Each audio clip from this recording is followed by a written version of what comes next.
Hello and welcome to another Dungeons & Dragons session dramatization set in the world of Alter Aeon. Our protagonists are Kara the Warmage, Morden the Hexblade, Tess the Sorceress, and Sened the Favored Soul. I am Shadowfax, the Dungeon Master. Our heroes have done a lot of fighting, so when it came time to award experience, they somersaulted right over level 2 and are now level 3 characters.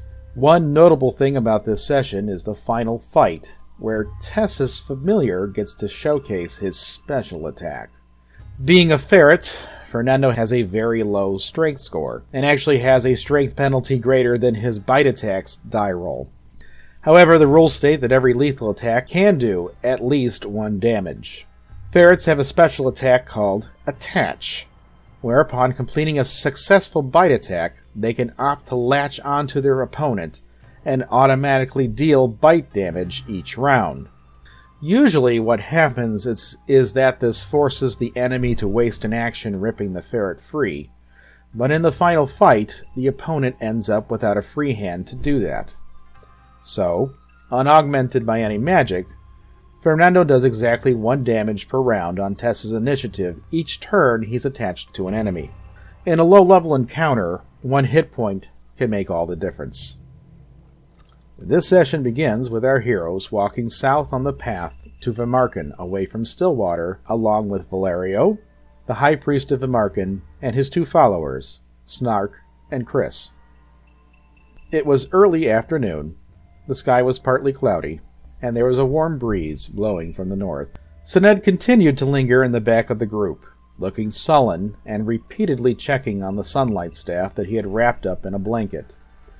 He occasionally spoke with his hired bodyguards, Kara, Morden, and Tess, but avoided talking to Valerio and the others. Tess asked Sened if he was all right, and he replied that he was worried about what would happen once they arrived in Vemarken. He further went on to say that he didn't trust Valerio, and that she shouldn't either. When she inquired as to what that meant, Sened asked Tess if Valerio knew that she was half-elven. She didn't recall having told him so. Sened then said that he would likely react poorly if it was made known. Sened then offered her his crossbow bolts that he no longer needed, but she politely declined, saying that she had enough for now. Sened then remembered the silver darts that he was carrying and offered them to Morden, which the Hexblade accepted. Kara was a bit miffed that he didn't offer any to her, but Sened reasoned that he had seen her spells in action, and that they could do far more damage than any dart. That seemed to please her. At this point, they arrived at the fork in the road, where it split toward going to Vemarken and toward heading into the Pollywog Swamp.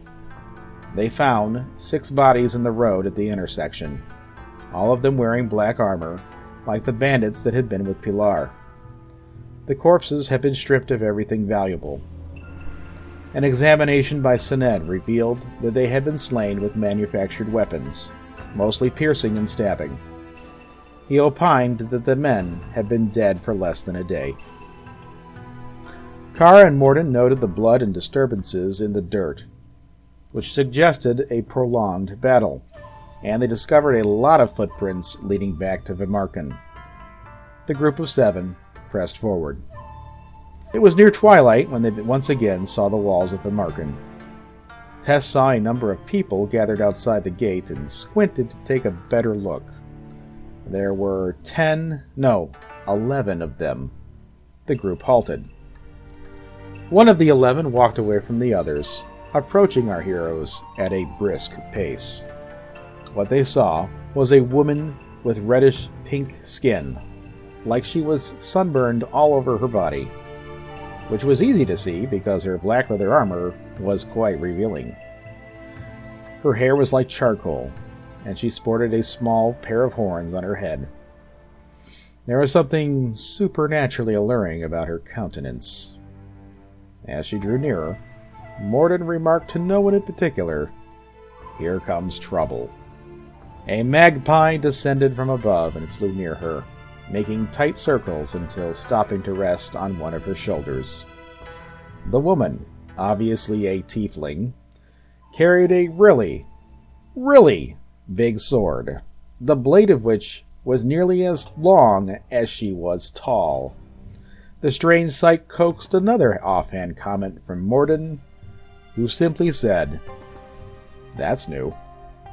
As soon as she was in earshot, the tiefling shouted out to Valerio, calling for him to deliver the sunlight staff. The high priest instantly recognized her voice, and replied that she was a day early, and he did not yet have it. She took notice of what Sened was holding, and correctly deduced that it was the item she was searching for. She asked Valerio if Sened was with him, and he reflexively said no. She then approached Sened, tempting him with a sack of coins, promising him 10 times that amount awaited him in the Vemarken bank if he would just hand over the staff. Morden stepped between the tiefling and Sened. Her eyes locked with Morden's, and she softly addressed him by name. Morden merely replied with her name, Blaze. The two skipped all pleasantries and got down to business, addressing one another in a familiar tone. Blaze asked Morden what he was doing here, and he replied that he was under contract to protect Sened, pointing at him. Morden asked Blaze what she was doing there, and she responded that she was under contract to obtain the sunlight staff for the kingdom of Jokaran. At Kara's urging, Morden asked what the Lich King could possibly want with the staff, and Blaze said that her contract forbade her from revealing such information. Blaze then took a moment to address the men with Valerio, asking why they were wearing those ridiculous outfits. Snark said that they were in disguise. In disgust, Blaze replied that she had told them that the old man was blind, and their disguises had been wasted on him. While she spoke to them, Morden explained to his inquisitive companions that Blaze was his ex, and they used to work together. He further explained that she was a hexblade like him, and was very dangerous. Blaze ordered the men to fall in line behind her, and they did so. She then went on to demand the staff be given to her, or else there would be trouble. When Valerio protested about not receiving the money, Blaze replied that if Sened didn't work for him, then he technically did not have possession of it, and she would do no further business with him.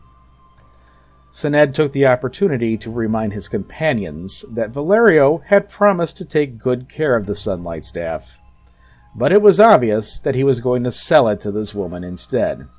The high priest had lied to them.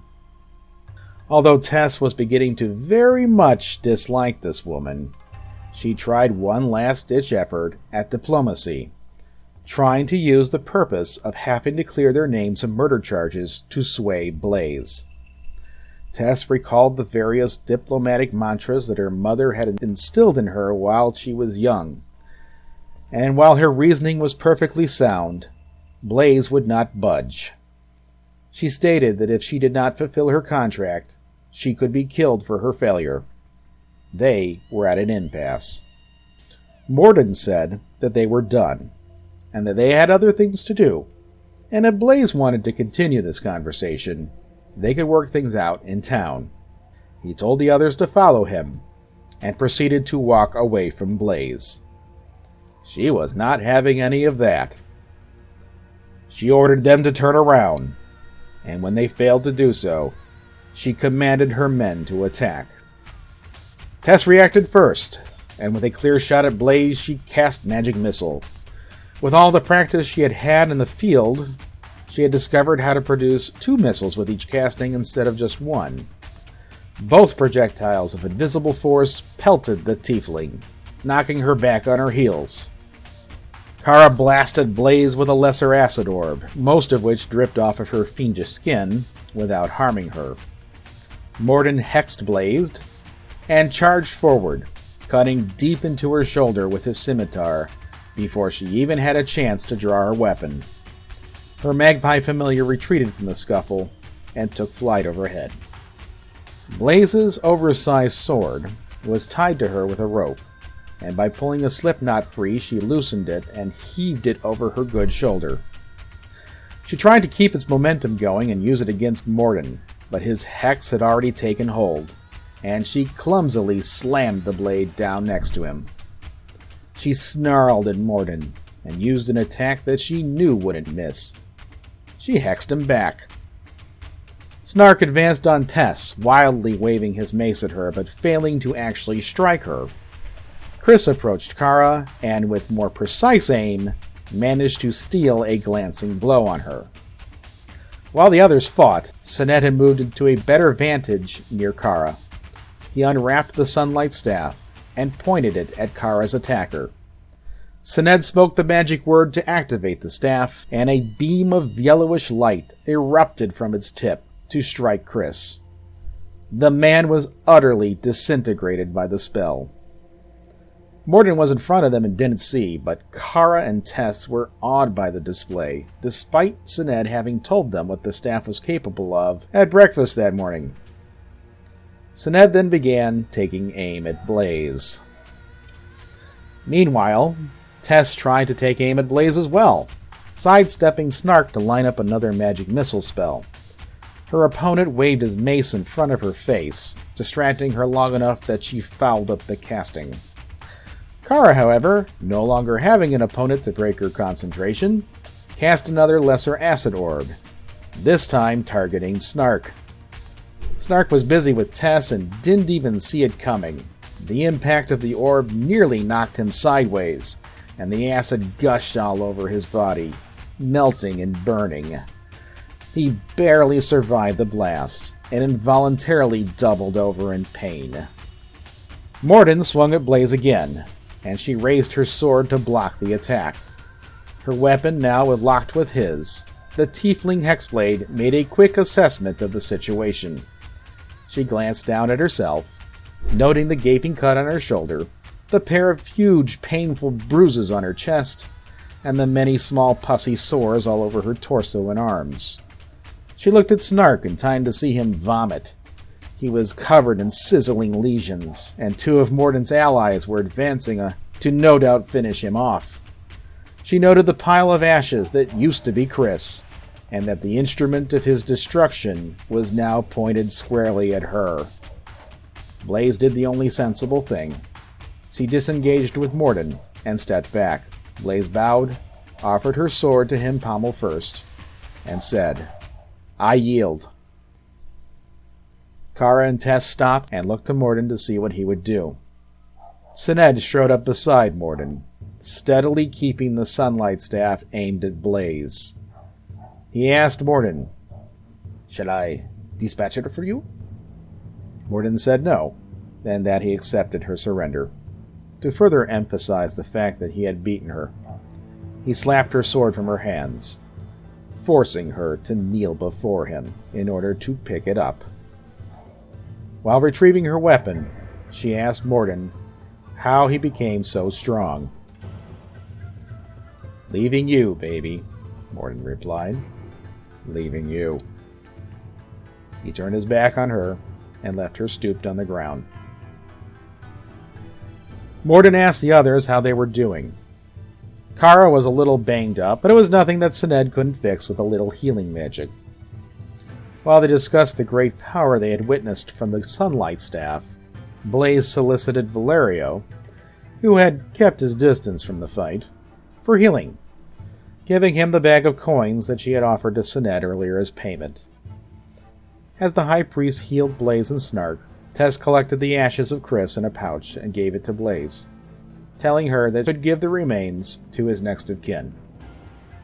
Blaze tepidly thanked Tess and tied the pouch to her belt.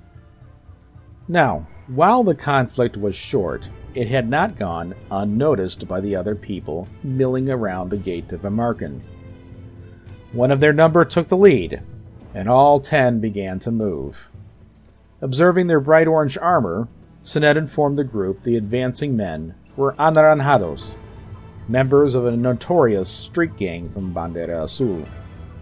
Our heroes steeled their resolve and stood shoulder to shoulder, preparing for the worst. Kara suggested to Valerio that he join them, but he said he would wait and see what they had to say. Tess then made an appeal to Blaze, asking her to stand with them against the Anaranjados since they had spared her life. Blaze said that she had had enough fighting for one day. Blaze said goodbye to Morden, but he didn't even acknowledge her. She and Snark took their leave, heading north, away from Vemarken. When they got within shouting distance, the leader of the Anaranjados called out to Kara, Morden, and Tess, telling them to stay where they were. Our heroes could see that the men with him were armed with various melee weapons, but lacked shields or heavy armor. The leader introduced himself as El Zapato, and he said that Gilbert had an offer for them. The three of them could come with them back to Vemarken and go through the portal without any further incident. They could forget all about Sloey, so long as they promised never to return. Now, while they did briefly consider the offer, they concluded that clearing their names was more important, as the rumors of murder charges could end up following them wherever they went. Tess tried to negotiate with El Zapato and arranged that the three of them could talk to Gilbert first. El Zapato considered this, and then offered to take one of them to talk to Gilbert while the others waited there. When Valerio, who clearly stated his non-involvement in the whole affair, tried to leave for Vemarken, El Zapato told him that the priests of Denton were not welcome in Vemarken, sparking outrage from Sened. Kara and Morden, fed up with the whole back and forth, decided that they were done talking. Kara said that she was going to Vemarken and made it clear that she was not going to be bossed around by gang members. And Morden plainly stated that the Anaranjados were not agents of the law and that he felt no obligation to pay them any heed. Kara took the lead, and she, Morden, Tess, and Sened began walking around the Anaranjados. Incensed by the lack of cooperation, El Zapato unsheathed his sword and ordered his men to take our heroes down. Upon hearing this, Sened took the initiative. Unwrapping the sunlight staff with a fluid motion, he pointed it directly at El Zapato, spoke the command word that would unleash its awesome powers, and vaporized the man on the spot. The other gang members looked nervously at one another with weapons held aloft, but did not back down. Kara screamed a battle cry at them, warning them of their impending doom as Tess worked her illusion magic behind her. The sorceress filled the road with black smoke and made it appear as if a shadow dragon as big as a house was rising out of it. It was all too much for them to handle, and the Anaranjados' morale was utterly broken. The men turned and fled in absolute terror. Many of them dropped their weapons in their haste to escape, and more than one of them soiled his trousers. Our heroes, along with Valerio, gingerly entered the town, unopposed. The high priest said that he wanted to check on his daughter's body, so they escorted him to the cleric's guild hall. As they passed through town, they noticed that the streets were strangely empty, and that all of the businesses along the main street were shuttered. There was no one in the town square. After seeing the high priest safely off, they went straight to the Vemarken Mercenary Guild, but there was no one there. The four of them thoroughly searched the building, checking the lobby, the larder, and the loft where Gilbert's bed and personal effects were. Besides some money and mundane weapons, they found that Gilbert's front desk had a locked drawer. Rather than fool around with the lock, Morden ripped the front of the drawer off and emptied its contents. It was mostly stuffed with papers. Many of the documents were bills of lading and copies of mercenary contracts, but they also found a number of personal letters. These letters were written in Giant rather than in Common, so Kara skimmed through them, reading aloud anything interesting that she came across. They were soon able to piece together that Gilbert was in cahoots with the Anaranjados, and had killed Pilar because her gang was beginning to challenge his plans for Vemarken. More letters revealed that he wanted to find a magic weapon, and believed that the mayor of Vemarken either had it or had the key to finding it. They also found a letter outlining an attack on Vemarken to draw the city guard away, and promising El Zapato a lot of gold to pull it off. While reading the letters, Kara noticed that Sened had not tried to read any of the letters himself. The Giant language was the one used by the native people of Slowy. As a Zulian, she figured that he should know how to read it. Sened dejectedly explained that he had spoken Giant as a child, but had since forgotten it, and that he had never learned how to read or write in Giant. With that, our heroes took the incriminating evidence and resumed their search for Gilbert. They headed back to the town square, still empty except for the portal to Cordan. The portcullis on the portal was shut, so they figured that no one had used it recently. As it was beginning to get dark, they then noticed light coming from the sheep and shovel.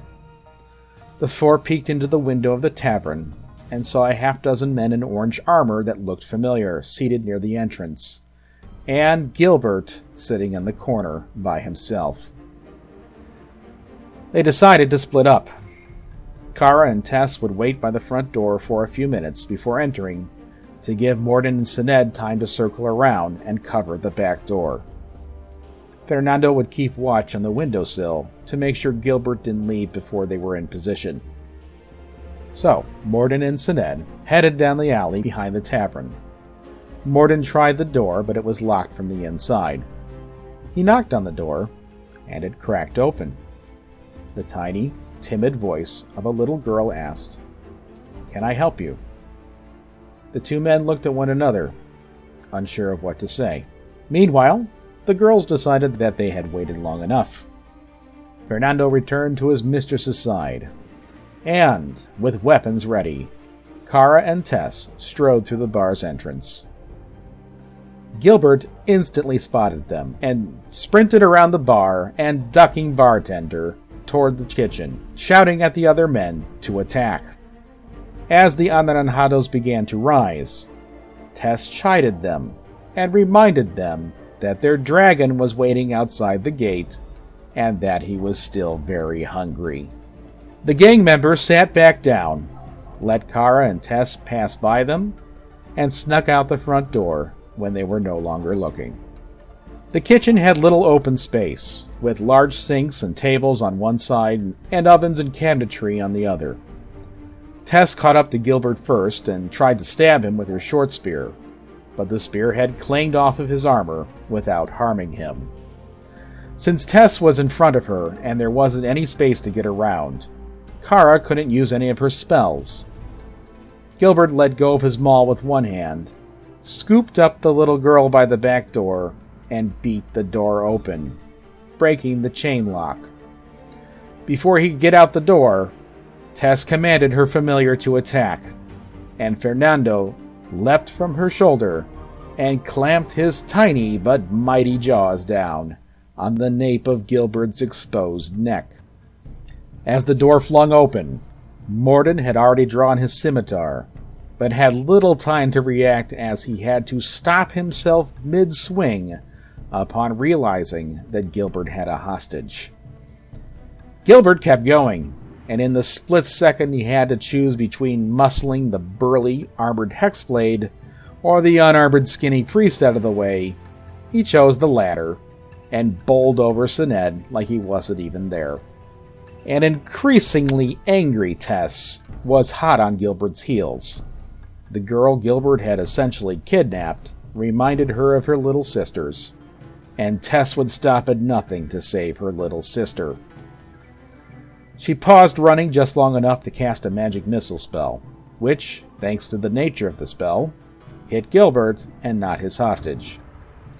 After having helped Sened up, Kara had caught up to Tess, As she raised her hands to cast a spell of her own, Tess reminded Kara that an orb spell might hit the girl by accident.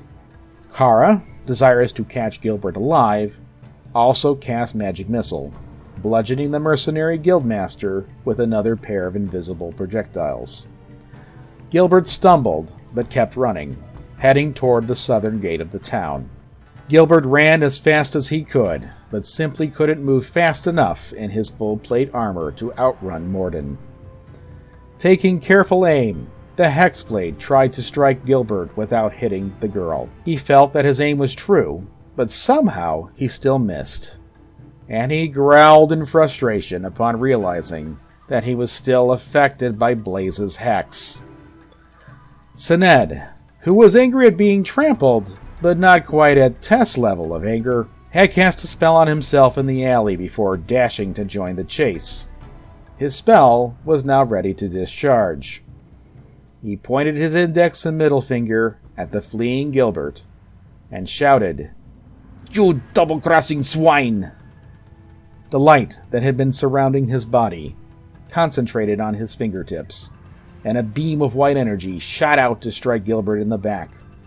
The impact visibly dented his armor, and Gilbert dropped to one knee, almost falling forward.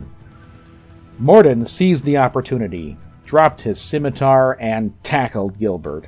Kara rushed up to them and tried to free the little girl, but Gilbert had fallen forward on top of her, and she couldn't pull her out from under him. While they struggled, Gilbert ineffectually beat at Morden and the still-attached Fernando with his maul.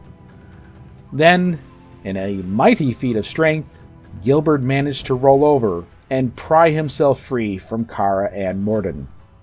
In desperation, Gilbert flung the girl as hard as he could at Morden. He tried to catch her but wasn't quick enough, and she struck him squarely in the chest.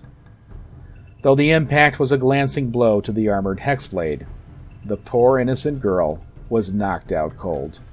Now that he had a hand free, Gilbert hefted his weapon and started to reach for Fernando. But Tess popped up from behind Morden and blasted the man point blank with one last magic missile spell. Gilbert went limp, and Tess's familiar, sensing Gilbert's impending fall, released his grip and jumped off. The clattering of Gilbert's armor against the pavement echoed throughout the town. Kara and Morden leaned over the mercenary guildmaster's unconscious body, and the latter picked up his masterwork maul, claiming it as his own. They then stripped him of his armor and bound his limbs with rope. Tess and Sened tended to the little girl, with Sened using lesser vigor to restore her to good health. As Fernando danced and performed tricks to cheer the girl up, Kara called over to Sened and requested that he stabilize Gilbert before he bled out. Sened asked if they were sure that's what they wanted to do, and the other three replied in the affirmative. Using his healer's kit, Sened staunched Gilbert's open wounds, and used just enough healing magic to wake him.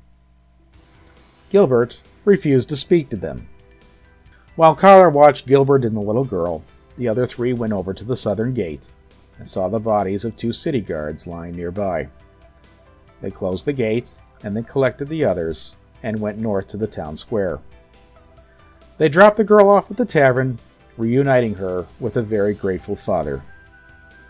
They looked around town searching for someone from the town watch that was still alive, but they couldn't find anyone, so they weren't really sure who to turn Gilbert over to. That being the case, they went to the Cleric Guild Hall and checked in with Valerio, informing him of what had just happened. It was late, but the High Priest suggested taking Gilbert to the town hall across the street to see if the mayor or any of the town councilmen were still there. They looked around, but there was no one there. Valerio then suggested talking to Rod the blacksmith, which they did. When Rodner informed them that he was a town councilman, our heroes explained everything that had happened, presented Rodner with the evidence they'd found at Gilbert's desk, and turned Gilbert over to him. Rodner, whose shop was by the west gate of the town, had no idea what was going on, But he, being able to read Giant, found the information in the confiscated letters compelling. He went back to his shop and retrieved a set of manacles and shackles to put on Gilbert, and gave Kara her rope back. Rodner said that they didn't have a jail, but he and his children would watch Gilbert until things could be straightened out in the morning. Rodner said that Gilbert's status as guildmaster would be stripped pending his trial, and declared Morden to be the ranking member of the guild in the interim. He then asked the quartet to stop by the mayor's house on the other side of town, see if he was all right, and let him know what was going on. As our heroes crossed town, they discussed the possibility of taking over the Vemarken Mercenary Guild, and Morden wondered if the building had a lien against it. The mayor's house was on the east side of town. It wasn't much different than the others in town, being a typical timber-framed cottage with wattle walls and a thatched roof. The front door had been left open, and they found his bloodied, dead body slouched over a desk. And that is where our session ended. Please like the video and subscribe to our channel to continue following the story of our heroes. Transcripts of our Dungeons & Dragons sessions are available at www.lawful-evil.org/DND. If you enjoyed this and don't already play the game this is based on, you can explore the world of Alter Aeon for yourself by visiting www.alteraeon.com. Remember, the family that plays together stays together. Thanks for listening, and happy mudding, everybody. Alteraeon.com. That's ALTERAEON.com.